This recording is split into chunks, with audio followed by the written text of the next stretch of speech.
একদিন জঙ্গলে একটি বড় হাতি আর একটি ছোট বানর থাকত। হাতিটি ছিল খুব শক্তিশালী আর বানরটি ছিল খুব চঞ্চল ও বুদ্ধিমান।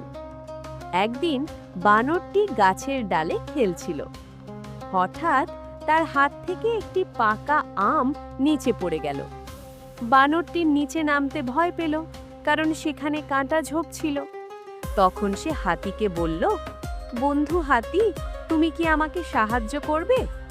হাতি হাসি দিয়ে বলল, অবশ্যই বন্ধু। তার বড় সুর দিয়ে হাতি আমটি তুলে বানরকে দিল। বানর খুব খুশি হলো। কয়েকদিন পর একদিন হাতি নদীর কাদায় আটকে গেল। সে নিজে নিজে বের হতে পারছিল না। তখন বানর দ্রুত গাছে উঠে অন্য প্রাণীদের ডাকল। সবাই মিলে হাতিকে টেনে তুলল।